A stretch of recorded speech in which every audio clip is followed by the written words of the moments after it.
여러분 안녕히 주무셨습니까? 가장 빠르게 만나는 글로벌 뉴스 분석 굿모닝 530 글로벌 2부 이어가겠습니다. 자, 지난 금요일은 미국 증시의 쿼드러플 위칭데이, 소위 네 마녀의 날이었습니다. 이러면서 기술주에 대한 매도세가 계속 이어졌고요. 이로 인해서 미국 증시는 3주 연속 주간 기준 하락세로 마감이 됐습니다. 애플이 3%, 마이크로소프트가 1.2% 정도 빠졌고요. 미중 갈등 상황 역시 이날의 투자 심리를 좀 악화시키는 요인이었습니다. 트럼프 행정부가 이번 주말, 그러니까 일요일이었죠. 지금 현지 시간은 일요일일 텐데 일요일부터 틱톡과 위챗의 미국 내 다운로드를 금지시킨다고 선언을 했기 때문이었습니다. 다만 주말 사이에는 트럼프 대통령이 틱톡의 인수를 승인한다고 밝혔고요. 또 미국 법원도 위챗의 사용 금지에 제동을 걸었습니다. 당분간 위챗과 틱톡을 미국 내에서 사용하는 데 문제가 없을 것으로 보입니다. 이 부분은 좀 다소 완화된 그런 모습을 보였습니다. 추가 부양책 합의가 이루어지지 않고 있다는 점도 시장의 악재이자 불안 요인으로 작용을 했는데, 그러다 보니까 이제 이번 주에도 추가 부양책과 관련된 뉴스가 나올 때마다 시장이 상승 하락을 하게 되는 헤드라인 리스크가 있을 수 있다는 분석도 나오고 있으니까요. 참고하셨으면 좋겠습니다. 자, 그럼 주말 사이에 어떤 일들이 있었는지, 이번 주는 어떻게 준비하는 것이 좋은지 지금부터 하나하나 정리해드리도록 하겠습니다. 굿모닝 530 글로벌 2부 바로 이어가겠습니다.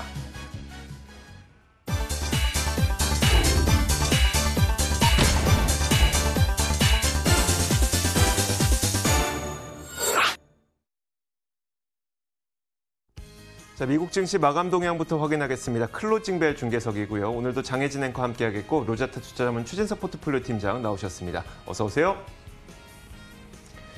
자, 먼저 장혜진 앵커가 3대 지수 어떻게 마감된지 정리해 주실까요? 네, 현지 시간 18일 미국 3대 지수는 일제히 하락한 채 마감을 했습니다. 애플을 포함한 대형 기술주들이 이날 역시 불안한 흐름을 이어가면서 시장에 하방 압력을 가했는데요.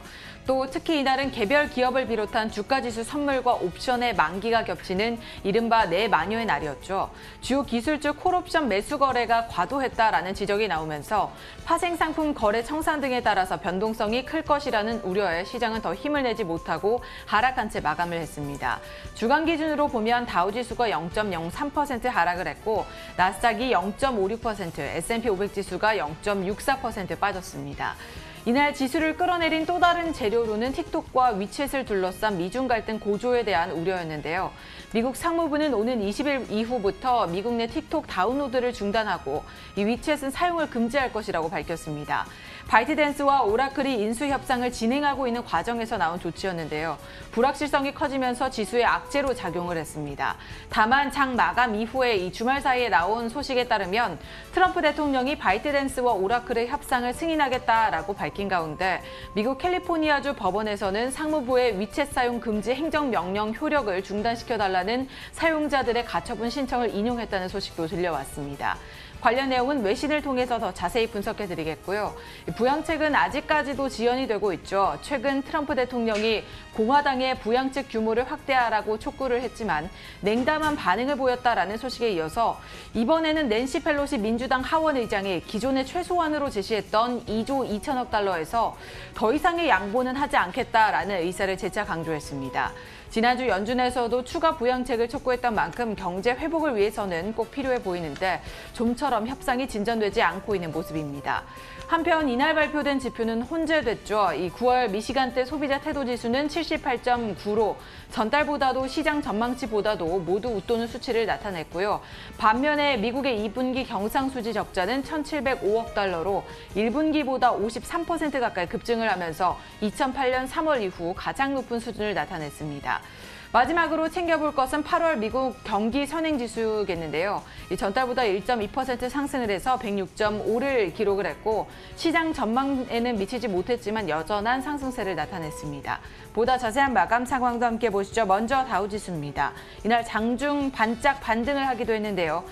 하지만 막판에 하락폭을 더 키워가는 모습이었습니다. 0.08% 빠져서 27,657포인트에 거래 마쳤습니다. 이어서 나스닥 지수도 함께 체크해 보시죠. 1.07% 하락을 했고 1,793포인트 선에서 거래 마쳤습니다. 상승 출발을 하긴 했지만 기술주 매도세가 일면서 점차 탄력을 잃어가는 모습이었습니다. 마지막으로 S&P 500 지수입니다. 1.1% 넘게 하락을 했고 3,319포인트에 거래 마쳤습니다. 역시나 비슷한 흐름을 보였는데요. 막판에 이 낙폭을 줄이지 못하고 1% 넘게 빠지면서 장을 마친 모습이었습니다. 팀장님, 이날 증시 어떻게 판단해보면 좋을까요? 일단 표면적으로는 대형주에 좀 이 부진이 지속이 됐다. 특히 기술주가 부진이 지속됐기 때문에 지수가 좀 힘을 못 받은 것 같고요. 그 또 근본적인 원인이라고 꼽아본다면은 해결이 안 된 악재가 지금 시장에 좀 산재해 있는 상황입니다. 근데 그 악재와 관련해서 어떤 변화된 상황이 없었기 때문에 결국은 주요 지수도 힘을 받지 못했다. 3일째 하락했다. 이렇게 정리를 할 수가 있을 것 같습니다. 주말간에 오라클과 틱톡 간의 이 협력안이 승인이 됐지만은 앞서서 금요일 증시 같은 경우에는 틱톡과 위챗에 대한 이 금지 발표가 결국은 증시에 영향을 좀 줬고요. 그러면서 미중 갈등 유지 요인으로 좀 해석이 됐고요.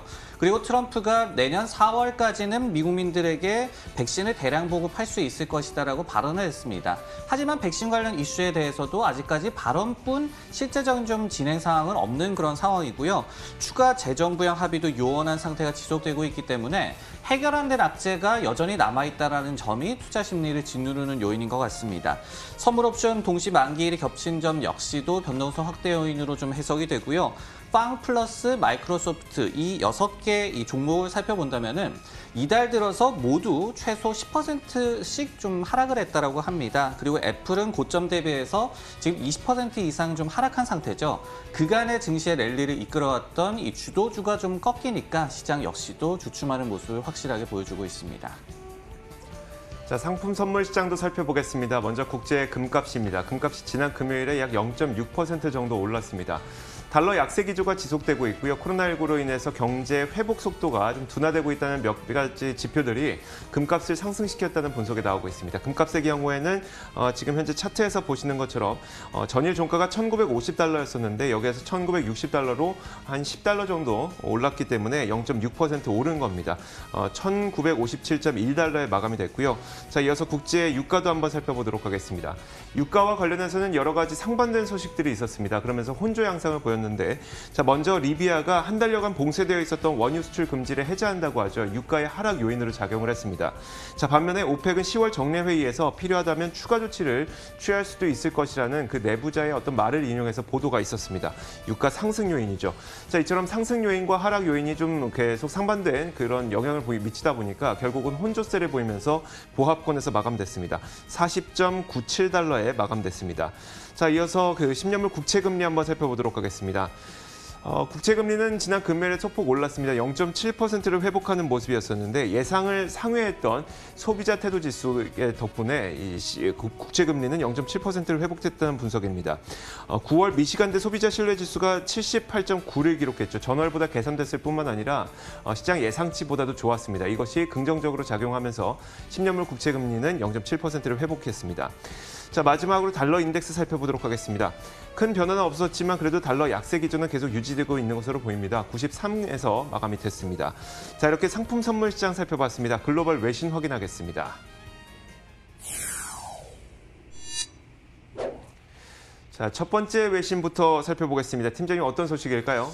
네, 최근에 미국 증시의 투자 심리를 짓누르는 요인 중에 하나가 지지부진한 추가 재정 부양에 대한 좀 협상입니다. 근데 그 합의 필요성을 다시 한번 좀 상기시킬 수 있는 소식을 준비를 해봤는데요. 특히 현금 직접 지급, 우리나라로 친다라고 한다면은 재난지원금이 되겠죠. 이게 좀 불투명하다 보니까 미국인들이 허리띠를 졸라매고 있다라는 좀 데이터를 준비를 해봤습니다.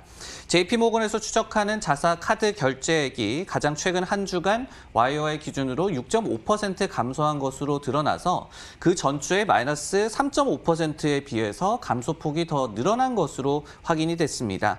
물론 고착화된 트렌드는 아니겠습니다만은 소비 지출이 감소하고 있다라는 점은 정부 지원의 효과가 사라지고 있다라는 초기 좀 우려 요인으로 해석된다라고 이 기사에서는 해석을 했는데요. 특히 미국의 경제의 약 한 3분의 2 정도를 차지를 하는 소비가 좀 최근에 위축되는 그런 기미를 보여준다라고 한다면은 3분기 말과 그리고 4분기 초까지도 이 경제 성장 전반에 심대한 타격이 예상된다라는 그런 시각이 존재하는 상황입니다. 실제로 브라운대에서는 코로나19의 여파에 따른 초기 경제 충격의 대부분이 소비 위축으로부터 나왔다라는 분석을 제시한 바가 있고요.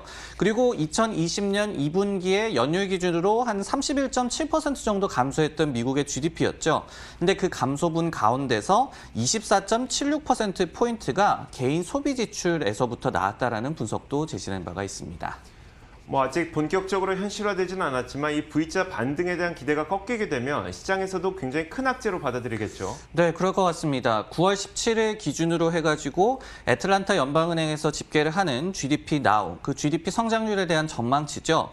3분기 성장률이 일단은 32%로 굉장히 높게 점쳐지고 있는 상황입니다. 최근에 이 주택 착공 건수 지표가 좀 좋게 나왔기 때문에 그 이후에 이 전망치가 0.3%포인트 추가로 좀 상향 조정이 됐어요. 3분기에 주거용 투자 증가율이 무려 46.1%나 될 것으로 예상이 되는 등 일단 주택시장 위주의 V자 경기 반등 기대감은 좀 유지가 되고 있는 상황입니다. 하지만은 더욱더 좀 비중이 큰 소비가 실제로 좀 위축이 된다라고 한다면은 급 경기 하강에 대한 좀 우려로 해석될 여지가 굉장히 좀 많을 것 같거든요. 예를 들어서 BCA 리서치라는 기관에서도 경기 침체 재발 방지를 위해서는 재정 부양에 대한 합의가 절실하다라는 분석을 제시한 바가 있습니다.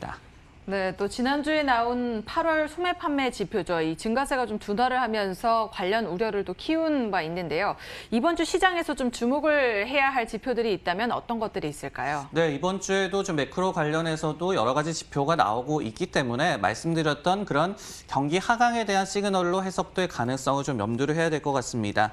리스트를 좀 말씀을 드리면은 화요일에 기존 주택 판매가 발표가 됐고요. 수요일에는 제조업과 서비스업 PMI, 목요일에는 신규 주택 판매와 그리고 매주 발표가 되는 실업수당 청구 건수가 공개가 되고요. 이 금요일에는 내구재 수주 지표가 또 공개가 될 예정입니다.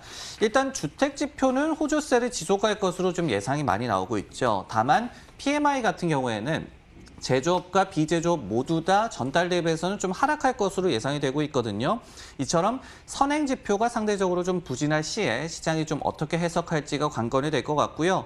여기에 또 한 가지 더해서 제롬 파월 연준 의장을 비롯해서 연준 위원들의 연설이 이번 주에 좀 많이 예정이 돼 있습니다. 최근에 있었던 FOMC 결과가 좀 부정적으로 해석된 그 이유 중에 하나가 연준이 아직까지도 경기에 대해서 완전히 좀 회복 확신을 하지 못하고 있다. 경기 비관론을 여전히 갖고 있다라는 점 때문이다라는 해석도 좀 많았거든요. 그렇기 때문에 이번 주에 과연 연준 내부에서는 경기에 대한 좀 희망을 좀 불러일으키는 발언을 할 수 있을지 이 부분도 시장의 관건이 될 것 같습니다. 네, 다음 뉴스는 이조 앵커의 픽입니다. 내용 확인해 보겠습니다. 자, 미국 대선이 얼마 남지 않았습니다. 이제 대선은 월가에서 앞두고 있는 가장 큰 이벤트가 됐는데요. 요즘엔 이제 누가 당선되느냐에 따라서 정책의 사용 그 방향이 달라져서 어떤 것이 수혜주가 될 것이고 어떤 것이 피해를 볼 것이고 이런 것에 대해서 많은 분들이 고민을 하고 계실 겁니다. 하지만 이 그 CNBC 기사에 따르면 과거에 미국 대선을 되돌아봤을 때 투자자들이 과민 반응하는 것과 달리 미국 대선의 역사를 돌아보건대 실제 이 대선이 시장의 장기 트렌드에 어떤 변곡점을 만들지는 못했다는 분석인데요. 그 관련 내용을 기사를 통해서 살펴보도록 하겠습니다. 자, 결론부터 한번 살펴보면 먼저 이렇습니다. 장기적인 이익 성장을 기록하고 있는 기업들, 대표적으로 뭐 기술주나 빅테크 기업들 이런 기업들이 되겠죠. 자, 이런 기업들의 성장이 바이든이 된다고 해서 혹은 트럼프가 된다고 해서 성장이 꺾이지 않을 것이다라는 분석인데요. 단적인 예를 들었을 때 트럼프 대통령이 당선될 당시만 하더라도 워낙 친시장적인 인물이고 또 이 중후장대한 산업, 뭐 에너지 기업이라든지 아니면 석유화학 기업, 자동차 기업, 금융 기업 이런 기업들과 이제 좀 친화적인 그리고 그런 성향을 갖고 있었기 때문에 에너지나 금융 섹터가 수혜를 받을 것이라는 분석이 있었습니다만 2016년 이래로 현재 에너지와 금융 섹터는 최악의 섹터를 기록을 하고 있습니다. 그런 걸 봤을 때 누가 당선된다고 해서 그게 반드시 수혜로 이어지진 않는다는 그런 분석인데요. 다른 대통령들의 사례를 한번 살펴보도록 하겠습니다. 자, 레이건 대통령 당시에도 뭐 근현대사에서 가장 큰 강세장을 만든 인물로 그려지지만 시장은 1982년에 연준이 완화적인 통화 정책을 쓰기 전까지 침체에서 벗어나지 못했다고 이 기사에서는 지적을 했고요. 또 클린턴 대통령 당시에도 뭐 시장의 황금기로 기억되긴 합니다만 그가 당선되기 전부터 연준이 저금리를 유지해왔기 때문에 시장은 그렇게 강세장을 이뤄냈다라는 분석입니다. 말씀드렸던 것처럼 뭐 트럼프 대통령이 당선되기 전에 언급했던 어떤 에너지나 금융 섹터가 2016년 이래로 계속 최악의 섹터로 남아있는 것도 뭐 그 대통령이 당선된다고 해서 그 정책 기조가 반드시 주가의 상승으로 혹은 산업의 상승으로 이어지지 않는다는 것이죠. 결국은 이제 장기적인 이익 성장을 이어가고 있는 기업들, 뭐 이런 기업들이 투자자들이 돈을 쏟아붓는데 주저하지 않을 것이고 또 대선에서 누가 된다고 해서 이 기업에 대한 트렌드가 변하지 않을 것이라는 분석인데요. 팀장님이 일단 그 대선 공약과 이런 어떤 정책에 따른 조정이 나타나지 않을 수는 없을 것 같거든요. 그렇다면은 이런 그 정책에 따른 노이즈가 발생했을 때 이건 단순한 노이즈로 봐도 될까요? 일단 최근에 이 11월 대선이 증시의 변동성을 높일 것이다라는 분석은 굉장히 좀 많이 나오고 있습니다. 예를 들어서 이 최근에 웰스파고 같은 경우에도 대선 이후의 변동성이 대폭 확대될 것으로 예상을 했는데요. 다만 이 미 대선 같은 경우는 지지율이 아니라 선거인단 기반이죠. 그렇기 때문에 이 같은 점을 좀 감안을 해서 대선 이후에 수주 동안 결과가 쉽게 좀 안 나올 시라는 좀 전제를 달았습니다. 즉 기사 내용처럼 대선이 어떤 투자 전략 변화에 핑계를 주는 이벤트가 될 수는 있겠지만은 좀 깔끔하게 결과가 나온다. 그리고 지금 우리가 트럼프가 됐을 때 그리고 바이든이 됐을 때 여러 가지 시나리오도 시장이 모두 좀 알고 있는 그런 상황이죠. 그러다 보니까 시장에서 가장 두려워하는 거는 예상치 못한 그런 악재입니다. 그렇기 때문에 이런 부분을 좀 감안을 해봤을 때는 결국 중요한 거는 이 섹터별 펀더멘털이다. 기사 내용과 좀 동일한 그런 말씀을 좀 드릴 수가 있을 것 같습니다. 네, 알겠습니다. 자, 이어서 마지막 뉴스 장혜진 앵커가 꼽았습니다. 어떤 소식일까요? 네, 주말 사이 나온 소식이었는데요. 이 트럼프 대통령이 틱톡이 오라클과 월마트와 이 파트너십을 맺고 미국 사업을 매각하는 협상을 축복한다면서 이 협상을 승인하겠다라고 밝혔습니다. 새로 설립되는 틱톡 글로벌이 이 틱톡을 따라서 소유하게 되고요. 이 본사는 텍사스에 마련될 예정으로 알려지고 있습니다. 사실 틱톡 글로벌의 지분 80%는 바이트댄스가 그리고 오라클이 12.5%, 월마트가 7.5%를 소유하게 되는데 이 오라클은 틱톡의 클라우드 서비스 제공자가 또 따라서 되게 됩니다. 그런데 이 바이트댄스의 전체 지분 중 40%를 사실상 미국 투자자들이 좀 보유를 하고 있어서 틱톡 글로벌의 미국 지분은 53%에 달할 것으로 전망이 되고 있습니다. 트럼프는 이와 함께 틱톡 글로벌은 중국과는 완전히 무관한 회사가 될 것이라면서 안보 문제와 관련해서도 안보는 100% 보장이 될 것이며 월마트와 오라클이 이와 관련한 모든 통제권을 갖게 될 것이다 라고 덧붙였는데요. 이번 승인에 따라서 상무부는 애플과 구글 앱스토어에서 이 틱톡을 삭제하라는 명령을 오는 27일 일요일로 좀 연기를 하겠다라고 밝혔습니다. 최종 승인이 되면 이용이 가능해지겠지만 이 시점으로부터 최종 승인되지 않는다면 미국 내 틱톡 사용은 전면 금지가 되겠죠. 또 앞서 이 틱톡과 함께 언급했던 위챗 관련 소식도 간밤에 전해졌는데 미국 캘리포니아주 법원에서 상무부가 내린 위챗 사용 금지 행정명령에 제동을 걸었습니다. 표현의 자유를 제한한다며 사용자들이 제기한 가처분 신청을 법원에서 받아들인 것인데요. 이로써 위챗 사용은 일시적으로 잠정 연장이 될 것으로 보이고요. 하지만 상무부가 또 이와 관련해서 어떤 추가적인 조치를 내릴지는 지켜보셔야겠습니다.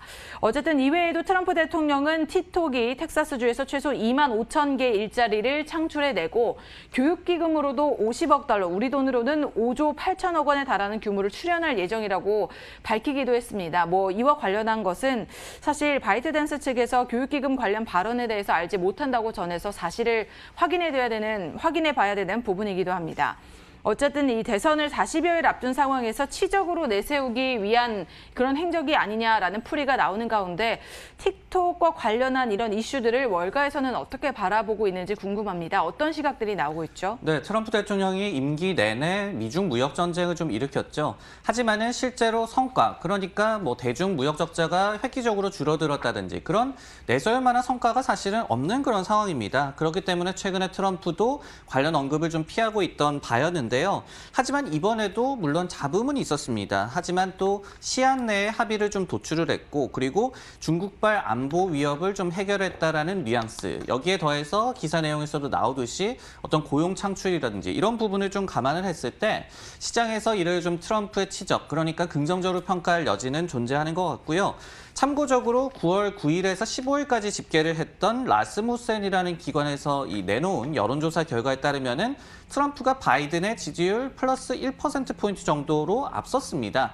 처음으로 이번에 추월이 나왔는데 이번 이 틱톡과 그런 바이트댄스 그리고 오라클 간의 그런 역학관계가 어떤 지지율에 대한 영향이 있을지도 좀 지켜봐야 될 것 같습니다. 자, 이렇게 지난 주말과 그리고 금요일 사이에 나왔던 여러 가지 글로벌 뉴스 살펴봤습니다. 이어서 종목 뉴스 확인하겠습니다.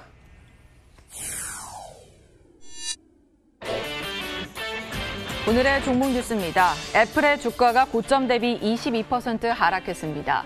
이에 따라서 애플의 시총은 620조 원 증발했습니다. 게임 개발 소프트웨어 개발사인 유나이티 소프트웨어가 상장 첫날 31% 급등하는 모습을 보였습니다. 마지막으로 내년에 IPO를 할 것으로 기대가 되는 디지털 뱅킹 차임의 가치가 16.9조 원으로 평가되고 있습니다. 이는 로빈후드를 뛰어넘는 수준입니다.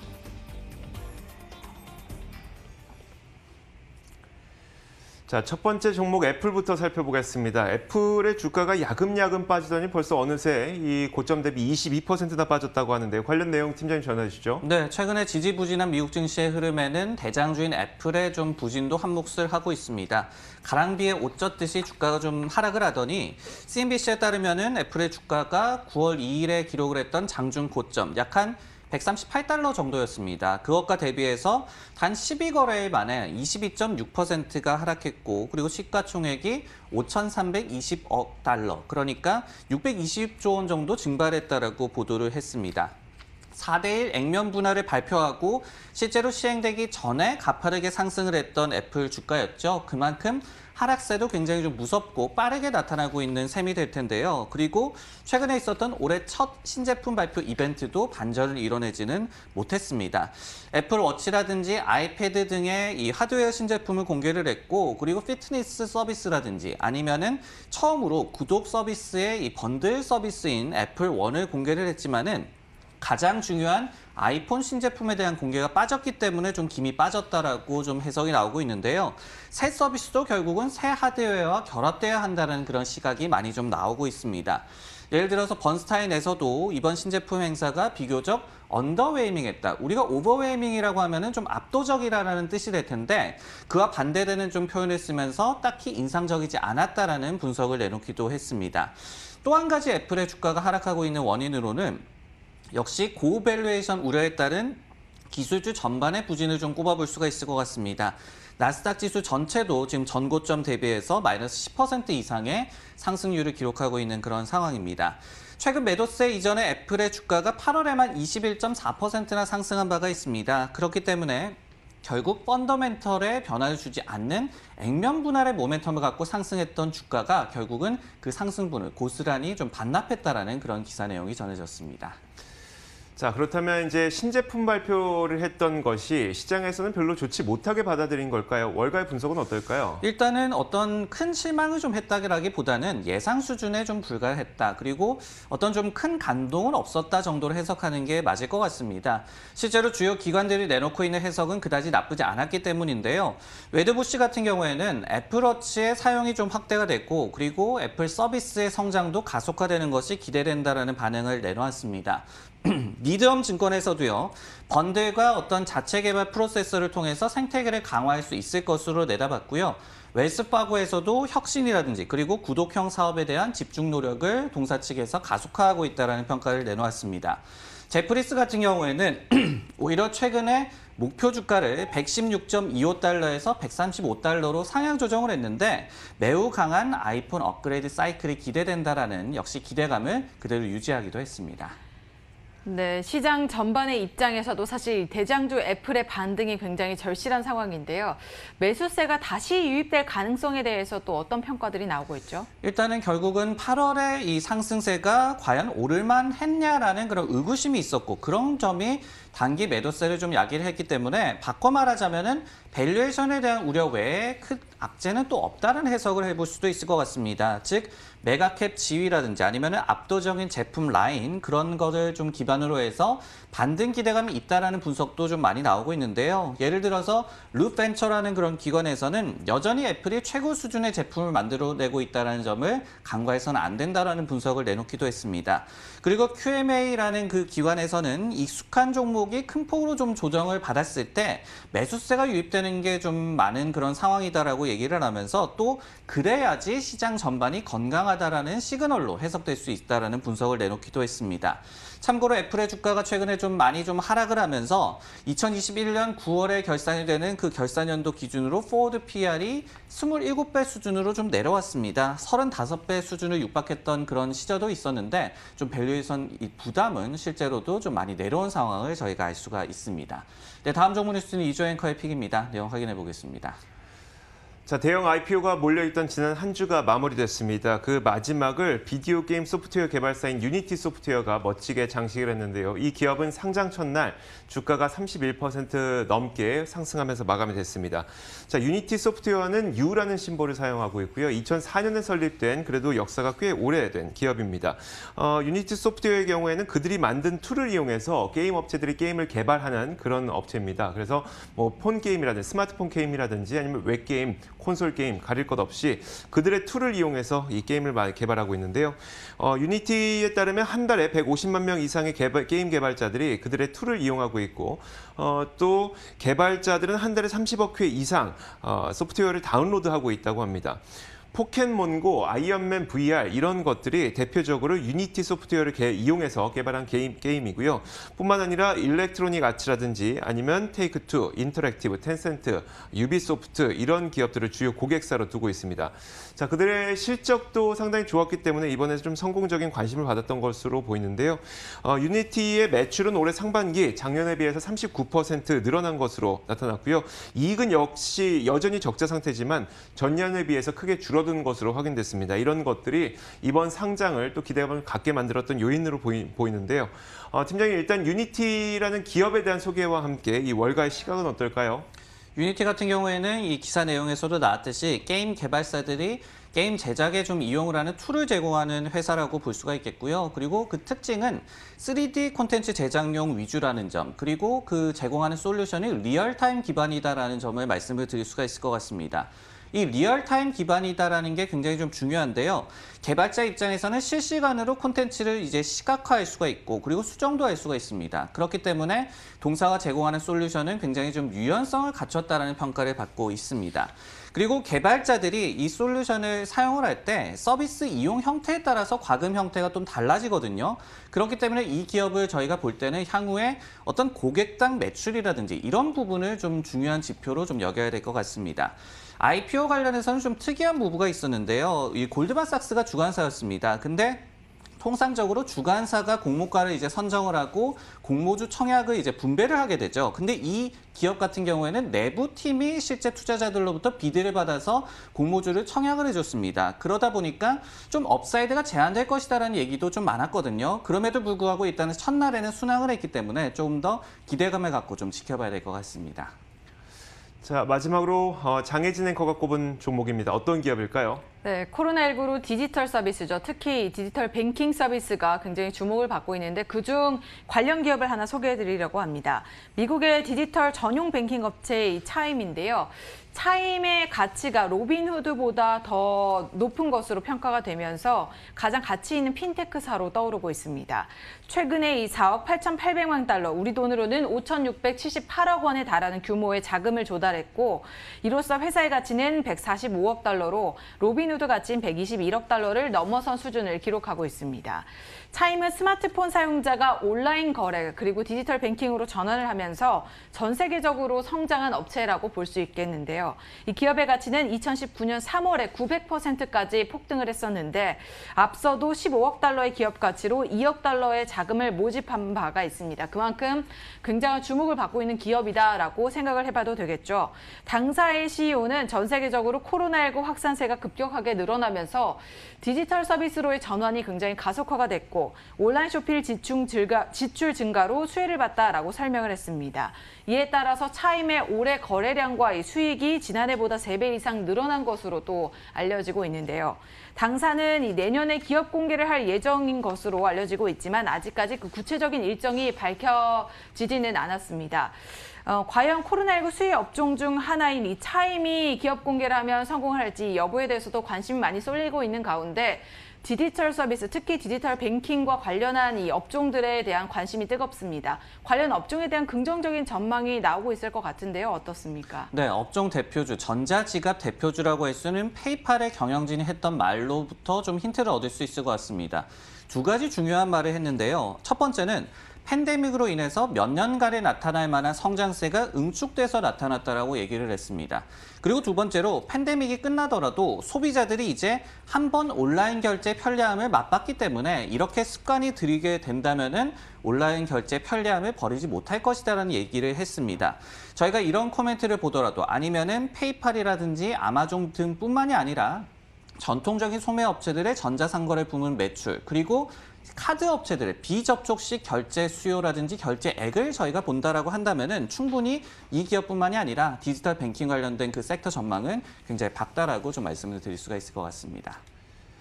자, 이렇게 주말 사이 나왔던 글로벌 뉴스와 함께 종목 뉴스까지 살펴봤습니다. 오늘도 장혜진 앵커와 함께했고요. 로제타 투자자문 최진석 포트폴리오 팀장 수고하셨습니다. 고맙습니다.